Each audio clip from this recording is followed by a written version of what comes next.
Good afternoon ba? Afternoon na ba? O lunch pa lang? Lunch time pa lang, di pa ako nagluluto. Wala kasi yung mga amo ko. In-invite sila ng kaibigan nilang kumain sa labas. Kaya naiwan ako dito at saka itong aking alagang aso. Anyway, welcome back to my YouTube channel nga pala. Matagal na panahon akong hindi naggawa ng video para sa YouTube. Hindi ako nag-upload kasi tinatamad ako. Tinatamad ako kasi walang nagsusubscribe. Alam mo lang nagsusubscribe. Hindi ko alam kung bakit. Minsan meron, minsan wala. Mas madalas wala. Tapos walang ganong nag-video. Kaya tinatamad na ako.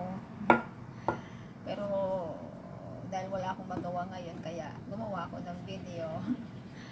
Wala kasi, tapos na kasi yung mga gawain ko. Katatapos ko lang gumawa na maglinis ng banyo. Tanghalian ko noodles lang ako, magdo-noodles lang ako, mag-isa lang ako, wala akong kasamang kakain. Tsaka itong aking alaga, yung baby ko, na si Maggie. Uy, ang taba ko na. Ay, nako.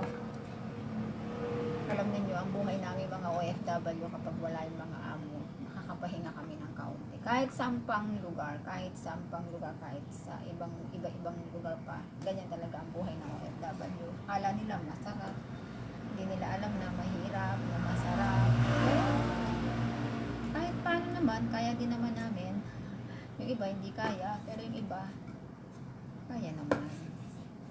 Kaya pag wala yung mga amo, ganito lang, nakaupo ka lang, nagmumuni-muni, nakatanaw ka dyan sa sa mga dumadaan na tao. Ayan, saka itong aking, eto, naglalaro ako nitong pingpong.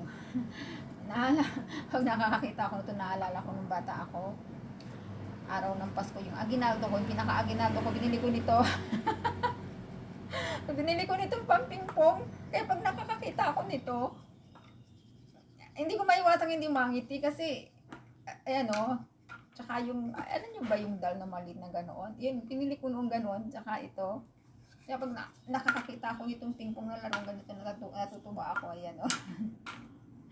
Masarap nila laro, nakakalibang, o nakakaduling nga lang. Ay, nako. Ganyan lang ang buhay namin.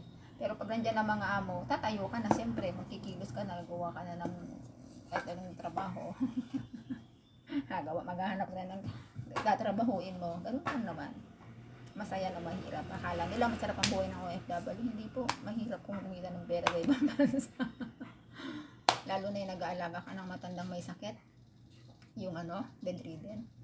Tapos, di kaya yung, mas lalong mahirap yung may Alzheimer. Hindi ka makakatulog. Pag malas-malas ka pa pag natagpuan mong alaga, nananakit. Pero mas maganda kung bedridden. Pero kung may sakit, mahirap. Mahirap na masarap ang buhay naming mga OFW. Akala nila pinupulot ang pera. Hindi nila alam bawat sentimong kinikita mo, tinitipid mo para lang makaipon ka, para lang may maipadala ka. Ay nako, iwanan ko na muna kayo at ako'y magluluto ng aking lunch. Noodles lang ako. Kasi mag-isa lang naman akong kakain, kaya mag-noodles lang ako. Okay guys, balikan ko na lang kayo.